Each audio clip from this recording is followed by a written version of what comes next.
क्या इंसानों ने मौसम को कंट्रोल करना सीख लिया है? क्या ये टेक्नोलॉजी पानी की कमी खत्म कर सकती है? नमस्कार दोस्तों, कैसा लगेगा सुनकर अगर मैं आपसे कहूं इंसानों ने कुछ हद तक मौसम को कंट्रोल करना सीख लिया है। क्लाउड सीडिंग टेक्नोलॉजी की मदद से हम जहां चाहें वहां बारिश करा सकते हैं आर्टिफिशियली। ये एक ऐसी टेक्नोलॉजी है जिसका ऑलरेडी कई सालों से इस्तेमाल किया जा रहा है। चाइना जैसे देशों ने तो मिलियंस ऑफ डॉलर खर्च किए हैं इस टेक्नोलॉजी पर। लेकिन अब आप चाहें तो इसका सेल्फिश रीजंस के लिए भी इस्तेमाल कर सकते हैं। जैसे कि अगर आपको डर है आपकी शादी में कहीं बारिश ना हो जाए, तो फ्रांस में एक कंपनी क्लाउड सीडिंग की सर्विसेज ऑफर करती है। आप इस कंपनी को 1 करोड़ देंगे, ये क्लाउड सीडिंग करके ये इंश्योर करेंगे कि आपकी शादी के दिन कोई बारिश नहीं होगी। ये सुनकर सबसे बड़ा सवाल आपके दिमाग में आएगा कि अगर ये टेक्नोलॉजी इतनी ही अच्छी है तो हमारे देश में जो पानी को लेकर प्रॉब्लम्स होती हैं, ड्राउट्स आते हैं, कहीं पर ज्यादा बारिश हो जाती है, उससे आने वाले फ्लड्स, कहीं पर पानी की कमी, इन सारी प्रॉब्लम्स को सॉल्व करने के लिए क्यों नहीं इस्तेमाल किया जाता? आज के इस वीडियो में आइए दोस्तों समझते हैं क्लाउड सीडिंग की टेक्नोलॉजी को गहराई से। Have we come to the point where we can control the weather? Cloud seeding is already used in China and Thailand to tackle air pollution. ये है प्रॉपर क्लाउड सीडिंग का नतीजा। Cloud seeding की technology को समझने से पहले हमें समझना होगा क्लाउड्स के बारे में। आखिर ये बादल होते क्या हैं और कैसे फॉर्म होते हैं? अब हम सब ने स्कूल में पढ़ा था दोस्तों 3 स्टेट्स ऑफ मैटर के बारे में, सॉलिड, लिक्विड और गैस। अगर हम पानी की बात करें तो पानी में 3 स्टेट्स ऑफ मैटर होती है, आइस यानी बर्फ, लिक्विड वाटर पानी और गैस वाटर वेपर। अब अगर किसी चीज का एक स्टेट से दूसरी स्टेट में कन्वर्जन होता है तो उस प्रोसेस को नाम दिया जाता है। जैसे बर्फ अगर पिघल के पानी बनती है तो इसे हम मेल्टिंग कहते हैं। पानी जब दोबारा से बर्फ बनता है तो इसे हम फ्रीजिंग कहते हैं। पानी जब वाटर वेपर बनता है तो इसे इवेपोरेशन या वेपराइजेशन कहते हैं। और वाटर वेपर जब दोबारा से वाटर बनता है तो इसे कंडेंसेशन कहा जाता है। बड़ी ही बेसिक चीज है, लेकिन कंडेंसेशन शब्द को याद रखना क्योंकि आगे वीडियो में मैं इसका काफी इस्तेमाल करूंगा। अब होता क्या है, जमीन पर हमारी हवा में काफी सारा वाटर वेपर मौजूद होता है। हवा में अगर बहुत ज्यादा वाटर वेपर मौजूद है तो हम कहेंगे कि बहुत ज्यादा ह्यूमिडिटी है हवा में। कम वाटर वेपर है तो कम ह्यूमिडिटी है। अब ये वाटर वेपर जब ऊपर जाता है, आप जानते ही हो जितना ज्यादा हम जमीन से ऊपर जाते हैं, जितना ज्यादा ऑल्टीट्यूड बढ़ता है उतनी ज्यादा ठंड भी बढ़ती है। जैसे कि पहाड़ियों के ऊपर काफी ज्यादा ठंड होती है। अब जब ये वाटर वेपर हायर ऑल्टीट्यूड पर मौजूद होता है, ठंड की वजह से कंडेंसेशन होती है। ये वाटर वेपर वाटर में बदल जाता है, बहुत ही छोटी छोटी टाइनी वाटर ड्रॉपलेट्स।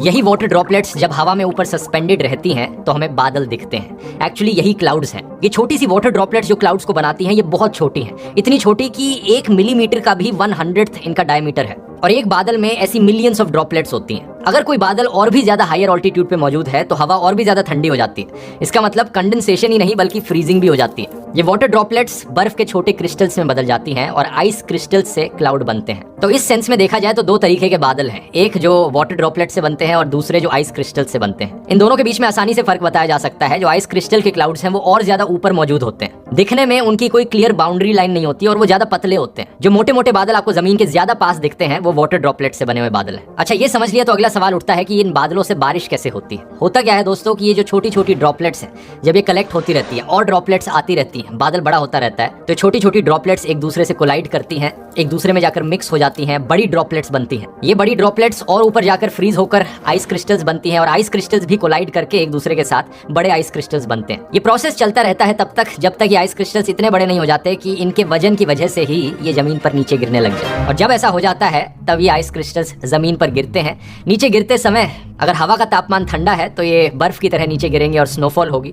अगर हवा गर्म है नीचे जमीन पर तो ये पिघल जाएंगे और बारिश की तरह नीचे गिरेंगे। कुछ इस तरीके से बारिश होती है। अब क्लाउड सीडिंग की बात करी जाए तो इंसानों के इतिहास में इस टेक्नोलॉजी की एंट्री होती है बाय चांस, एक एक्सीडेंट की वजह से। ऐसी चीजों के लिए एक इंग्लिश में शब्द इस्तेमाल किया जाता है, सेरेंडिपिटी। इसका मतलब है बाय चांस कुछ ऐसी चीज होना जिससे हमें फायदा मिले। सेरेंडिपिटियस डिस्कवरी का एक बड़ा एग्जांपल है वैक्सीन की डिस्कवरी होना। साल 1943 की बात है। डॉक्टर विंसेंट शेफर एक अमेरिकन केमिस्ट और मीटियोरोलॉजिस्ट थे। ये रिसर्च कर रहे थे एयरक्राफ्ट आइसिंग और प्रेसिपिटेशन के ऊपर। साल 1946 में इन्होंने अपनी रिसर्च में एक कोल्ड बॉक्स का इस्तेमाल किया, एक ऐसा बक्सा जो काफी ठंडा था। किसी और चीज की टेस्टिंग करते वक्त ये अपने एक्सपेरिमेंट्स में अक्सर ब्रीद आउट करते थे इस ठंडे बक्से के अंदर। जैसा कि आप जानते हैं हमारी सांस जो बाहर निकलती है हमारे मुंह से, उसमें वाटर वेपर होता है और अगर बाहर ठंड है तो कंडेंसेशन होगी। यही चीज होती हुई इन्होंने नोटिस करी। ये चीज वैसे आप खुद भी देख सकते हैं, ठंड के मौसम में जब आप बाहर जाएंगे और आप बाहर सांस लेते हैं तो ऐसा लगता है कि कुछ धुआं सा निकल रहा हो मुंह से, कुछ फॉग सी निकल रही हो मुंह से। एक्चुअली में जो आपको ये धुआं फॉग दिखती है ये क्या है? ये वही बहुत सारी छोटी छोटी टाइनी वाटर ड्रॉपलेट्स हैं। आपके मुंह से निकला वाटर वेपर कंडेंस हो जाता है इन छोटी छोटी टाइनी ड्रॉपलेट्स में। एग्जैक्टली वही प्रोसेस जो बादलों में होता है। तो ये कहना गलत नहीं होगा कि आपके मुंह से जो बाहर निकल रहा है विंटर में वो एक तरीके का मिनी क्लाउड है।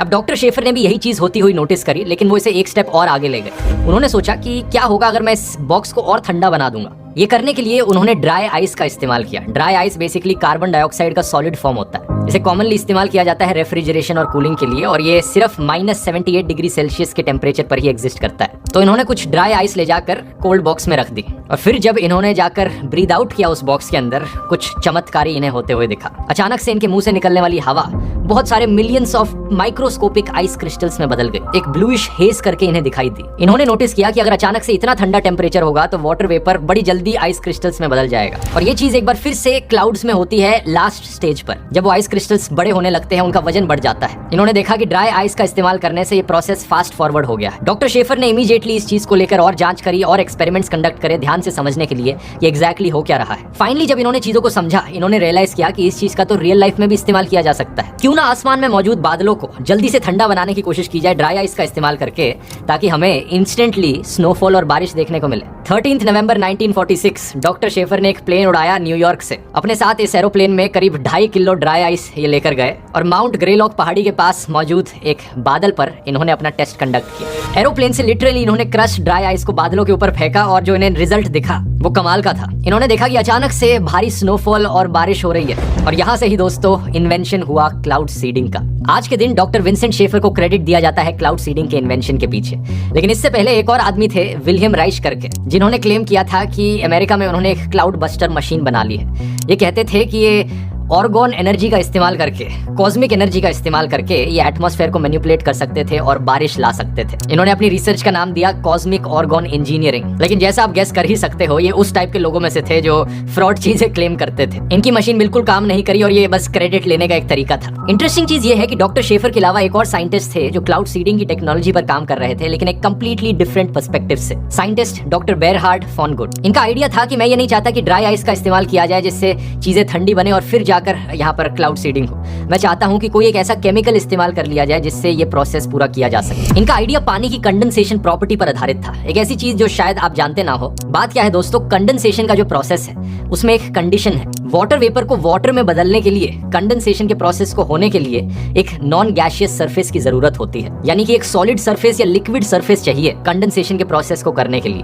अगर ये सरफेस नहीं मौजूद होगा तो कंडेंसेशन नहीं हो सकती। बिना इस सरफेस के कहा जाता है कि वाटर वेपर ही बना रहेगा, चाहे टेम्परेचर -10 डिग्री तक भी क्यों ना गिर जाए। अब आप पूछोगे लेकिन पहले मैंने वीडियो में कहा था कि वाटर वेपर की कंडेंसेशन हो रही है जब हवा ठंडी हो रही है, तो वो कैसे हो रही है बिना किसी सरफेस के? वहां भी सरफेस का इस्तेमाल किया जा रहा है दोस्तों। जो छोटे छोटे डस्ट पार्टिकल्स हमारी एटमॉस्फेयर में होते हैं, जो पॉलन्स हमारी हवा में घूमते हैं, ये सरफेस की तरह एक्ट करते हैं कंडेंसेशन के प्रोसेस को कराने के लिए जब बादलों की फॉर्मेशन होती है। तो बात क्या है, जितना ज्यादा अच्छा सरफेस मौजूद होगा उतनी ही ज्यादा जल्दी कंडेंसेशन होगी और ज्यादा अच्छे तरीके से कंडेंसेशन होगी। इसका एक प्रैक्टिकल एग्जांपल आप अपने बाथरूम में देख सकते हैं। जब आप नहाते हैं, शावर करते हैं, अगर आपके शावर के आसपास ग्लास लगे हुए हैं तो उन ग्लास पे कंडेंसेशन देखने को मिलती है, वाटर वेपर जाकर कलेक्ट कर जाता है। या फिर जब ज्यादा ह्यूमिडिटी हमें देखने को मिलती है, आपने नोटिस किया होगा कि अगर विंटर का मौसम है तो खिड़कियों के कोनों में आपको कंडेंसेशन होती हुई दिख रही होगी, वाटर ड्रॉपलेट्स जमा होते हुए दिख रहे होंगे, क्योंकि घर के अंदर ह्यूमिडिटी बहुत ज्यादा है, वाटर वेपर की संख्या बहुत ज्यादा है, तो वो वाटर वेपर जाकर कंडेंस कर जाता है जब वो ठंडी खिड़की से टकराता है, और वो खिड़की का जो ग्लास है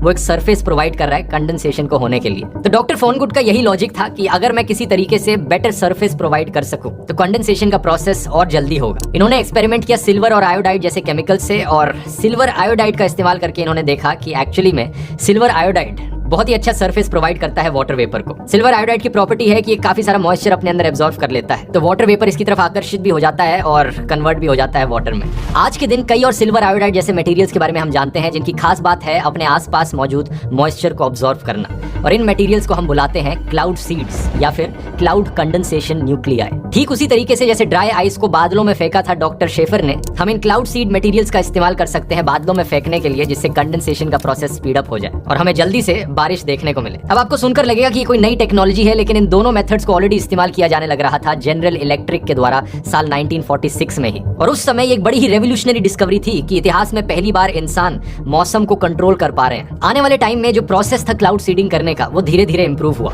सबसे पहले ये रियलाइज किया लोगों ने कि ये क्लाउड सीडिंग का जो मेथड है, एरोप्लेन्स का इस्तेमाल करना और उनके ऊपर जाकर क्लाउड सीड्स टपकाना, ये बड़ा ही एक्सपेंसिव मेथड है। इसका एक ऑल्टरनेटिव डिसाइड किया गया कि जमीन से ही हम रॉकेट्स शूट अप करें जिनमें में क्लाउड सीड्स डली हों और ये बादलों में जाकर टकराएं और क्लाउड सीड्स को वहां बिखेर दें। जैसे ही दुनिया भर के लोगों को, सरकारों को इस आविष्कार के बारे में पता चला, हर कोई लग गया ढूंढने में कि किस तरीके से वो अपने फायदे के लिए इस क्लाउड सीडिंग टेक्नोलॉजी का इस्तेमाल कर सकते हैं। नवंबर 1955 में थाईलैंड देश के जो राजा थे, उन्होंने एक Thailand royal rain making project launch किया। ये पहले लोगों में से थे रियलाइज करने वाले कि क्यों ना हम ड्राउट के इफेक्ट्स को काउंटर करने के लिए इस टेक्नोलॉजी का इस्तेमाल करें। थाईलैंड में किसान अक्सर शिकार बनते थे सूखा का। इन राजा के द्वारा सजेस्ट किया गया मेथड कुछ हद तक सक्सेसफुल रहा। आज के दिन इस प्रोग्राम को रन किया जाता है department of royal rain making and agriculture aviation के द्वारा थाईलैंड में। आगे चलकर साल 2001 में यूरेका ऑर्गेनाइजेशन ने थाईलैंड के इन राजा को एक अवार्ड भी दिया था इसके लिए। इंडिया की बात करें तो इंडिया में क्लाउड सीडिंग ऑपरेशंस कंडक्ट किए गए 1983 में, 1984-87 में और तमिलनाडु सरकार के द्वारा 93-94 में, जब एक सीवियर ड्राउट की सिचुएशन आई थी तमिलनाडु में। कर्नाटका सरकार ने भी क्लाउड सीडिंग को इनिशिएट किया था 2003-04 में। और महाराष्ट्र की स्टेट में भी एक US company weather modification Inc ने ऑपरेशंस कंडक्ट किए उसी साल। ये ऑपरेशंस कितने सक्सेसफुल हुए इसकी आगे बात करते हैं, लेकिन इससे पहले बहुत से देशों ने ये रियलाइज किया कि क्लाउड सीडिंग का वो इस्तेमाल कर सकते हैं बारिश को रोकने के लिए भी। अगर आप कुल मिला के इस प्रोसेस को देखोगे तो हम यहाँ पर क्या कर रहे हैं, हम कंडेंसेशन के प्रोसेस को स्पीड अप कर रहे हैं। जो बादलों में वाटर ड्रॉपलेट्स मौजूद हैं, हम उन्हें जल्दी से जल्दी नीचे गिराएं बारिश की तरह, ये कोशिश की जा रही है। तो अगर किसी एरिया में किसी स्पेसिफिक दिन हमें बारिश को होने से रोकना है तो उसके आसपास के एरियाज में पिछले कुछ दिनों में क्लाउड सीडिंग कर दी जाए, यानी वहां जो बादलों में वाटर ड्रॉपलेट्स मौजूद हैं वो ऑलरेडी नीचे गिर जाएंगी और बादल खत्म हो जाएंगे और आने वाले दिनों में कोई बारिश नहीं देखने को मिलेगी। एग्जैक्टली इसी टेक्निक का इस्तेमाल किया साल 2008 में चाइना ने बीजिंग ओलंपिक्स के दौरान। वो चाहते थे कि ओपनिंग सेरेमनी के दौरान कोई बारिश ना हो जिससे कोई प्रॉब्लम्स क्रिएट ना हो। इसके बाद दोस्तों फरवरी 2009 में चाइना ने आयोडाइड स्टिक्स का इस्तेमाल किया जब ड्राउट आ रहा था बीजिंग में। उसे काउंटर करने के लिए इन्होंने स्नोफॉल लाई बीजिंग के एरिया में। करीब 3 दिन तक बर्फ गिरी और इनकी 12 सड़कों को बंद भी करना पड़ा था बर्फबारी की वजह से। और अब इनका प्लान है कि इनकी यांगत्से रिवर को ये रिवाइव करें इसी प्रोसेस का इस्तेमाल करके।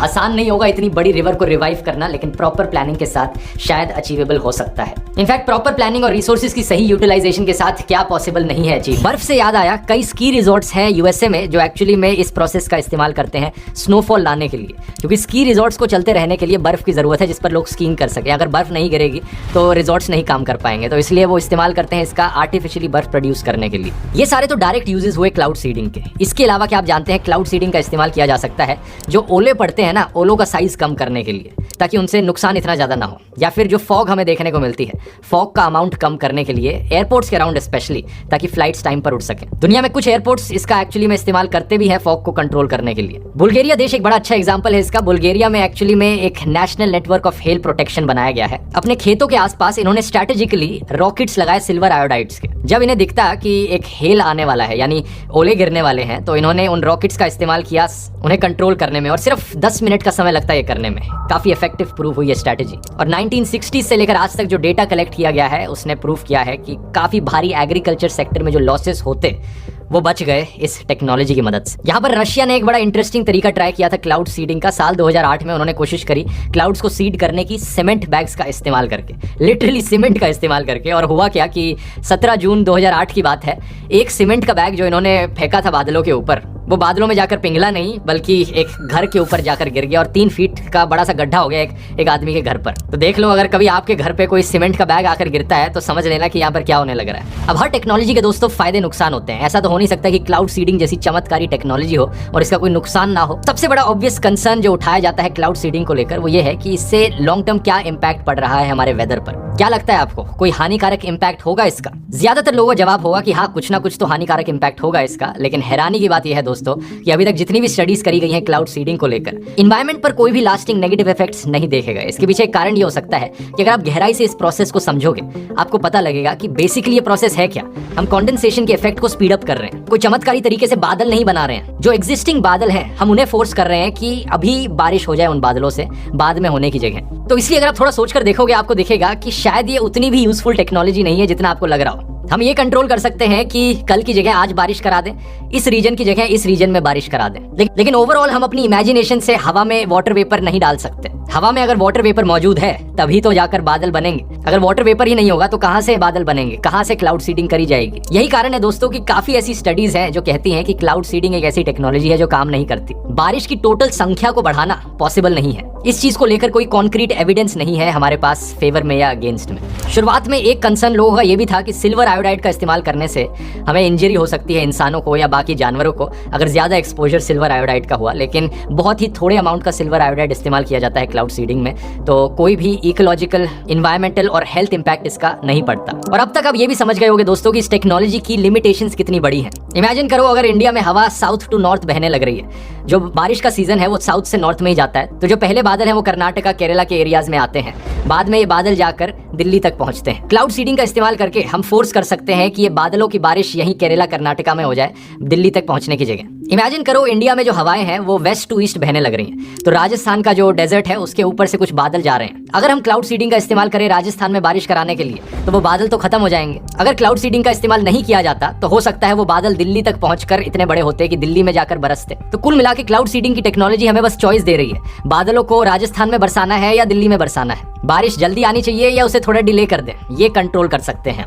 हम ये कंट्रोल नहीं कर सकते कि राजस्थान के ऊपर बादल ही नहीं है तो अचानक से बादल ले आए, ये पॉसिबल नहीं है। रीसेंट टाइम्स की बात करें तो नई टेक्नोलॉजीज भी निकल कर आ रही हैं क्लाउड सीडिंग को लेकर, जैसे कि एक रीसेंट टेक्नोलॉजी आई है क्लाउड जैपिंग की। इस मेथड में क्या किया जाता है, ड्रोन्स हवा में जाकर बादलों को एक इलेक्ट्रिक करंट देते हैं। ये पाया गया है कि इस इलेक्ट्रिक चार्ज की मदद से जो छोटी छोटी ड्रॉपलेट्स होती हैं वो और आसानी से एक दूसरे के साथ मर्ज करके बड़ी ड्रॉपलेट्स बन जाती हैं। तो लिटरली इलेक्ट्रिक करंट अगर हम डालेंगे बादलों में तो ज्यादा जल्दी बरस जाएंगे वो। इस मेथड को करंटली यूएई जैसे देशों में टेस्ट किया जा रहा है और कुछ जगहों पर सजेस्ट किया गया है कि क्लाउड सीडिंग और क्लाउड जैपिंग की टेक्नोलॉजी को साथ में इस्तेमाल किया जाए, कि हम सिल्वर आयोडाइड का भी इस्तेमाल करें और साथ में इलेक्ट्रिक करंट भी दें ताकि और जल्दी बरस जाए बादल। इससे जो प्रोसेस की एफिशिएंसी है वो और भी ज्यादा इंप्रूव हो जाएगी। पूरे इतिहास में इसका एक ही बड़ा एग्जांपल है जहां पर क्लाउड सीडिंग की टेक्नोलॉजी को गलत काम के लिए इस्तेमाल किया गया। ये बात है 1970s की वियतनाम वॉर के दौरान। अमेरिकन एयरफोर्स ने ऑपरेशन पोपाई लॉन्च किया था, जिसे 1967 से लेकर 1972 के बीच में कैरी आउट किया गया था। एक हाईली क्लासिफाइड प्रोग्राम था जिसका मकसद था कि जो मॉनसून सीजन है वियतनाम के कुछ एरियाज के ऊपर उसे एक्सटेंड कर दिया जाए। इसकी मदद से जो नॉर्थ वियतनाम की मिलिट्री सप्लाईज होंगी वो अफेक्ट हो जाएंगी। जब ज्यादा बारिश होगी, सड़कें ठीक नहीं होंगी, मिट्टी बहुत सॉफ्ट हो जाएगी, लैंडस्लाइड्स आने के चांसेस बढ़ेंगे, मिलिट्री पर एक बुरा असर पड़ेगा। अमेरिकन एयरफोर्स का मोटो था यहाँ पर मेक मड नॉट वॉर। इन्होंने सिल्वर आयोडाइड का इस्तेमाल किया, क्लाउड सीडिंग करी ताकि जल्दी से बारिश हो, ज्यादा बारिश हो वियतनाम में। और ये पहला और इकलौता केस कहा जाता है मीटियोरोलॉजिकल वॉरफेयर का। थैंकफुली इसके बाद से किसी और देश ने इस टेक्नोलॉजी का इस तरीके से गलत प्रयोग नहीं किया है, लेकिन कुछ कंस्पिरेसी थ्योरी जरूर हैं जो लोगों के बीच फैली है इस टेक्नोलॉजी को लेकर। साल 2021 में यूएसए में टेक्सास में स्नोफॉल हुई थी, जो कि बहुत रेयर होता है होना, और कई कंस्पिरेसी थ्योरीज का कहना था कि ये सरकार मैनिपुलेट करने लग रही है वेदर को अपने सेल्फिश रीजंस के लिए। वो जानबूझकर स्नोफॉल गिरा रहे हैं टेक्सास में। उन्होंने ब्लेम बिलियनियर बिल गेट्स पर भी डाला, कहकर कि बिल गेट्स ये करने लग रहे हैं। बाद में यही कंस्पिरेसी थ्योरिस्ट ने कैलिफोर्निया में हुए ड्राउट के लिए सरकार पर भी ब्लेम डाला, कहते हुए कि उनकी वेदर मैनिपुलेशन की वजह से ये हो रहा है। ये सारे क्लेम्स एक बड़ी कंस्पिरेसी थ्योरी में टाई इन करते हैं जिसका नाम है द केमट्रेल कंस्पिरेसी थ्योरी। आइडिया ये है इस थ्योरी के पीछे कि सारे हवाई जहाज ऐसे केमिकल्स कंटेन करते हैं जो वेदर मॉडिफाई कर सके, साइकोलॉजिकली लोगों को मैनिपुलेट कर सके और ह्यूमन पॉपुलेशन कंट्रोल कर सके। ऑब्वियसली बार बार इन क्लेम्स को झूठा प्रूफ किया जा चुका है साइंटिस्ट के द्वारा, ऐसी कोई चीज नहीं एग्जिस्ट करती। टेक्नोलॉजी यही है जो मैंने आपको बताई और बहुत ही लिमिटेड टेक्नोलॉजी है। स्ट्रैटेजिकली कुछ जगहों पर इसका डेफिनेटली इस्तेमाल किया जा सकता है। ओलंपिक्स के ओपनिंग सेरेमनी में अगर बारिश नहीं करानी, किसी क्रिकेट मैच में अगर बारिश को होने से रोकना है तब इस्तेमाल किया जा सकता है, या अगर आपकी शादी में आपके पास करोड़ों रुपए हैं बारिश होने से रोकने के लिए तो आप इस्तेमाल कर सकते हो। ओवरऑल बड़ी चीजों के लिए, ड्राउट्स को फाइट करने के लिए और क्लाइमेट चेंज जैसी चीजों के अगेंस्ट फाइट करने के लिए शायद से ये टेक्नोलॉजी यूजलेस ही रहेगी। आपकी क्या राय है नीचे कमेंट्स में लिखकर बता सकते हैं, और साइंस और टेक्नोलॉजी पर ऐसे ही और वीडियोस यहाँ क्लिक करके देख सकते हैं। बहुत बहुत धन्यवाद।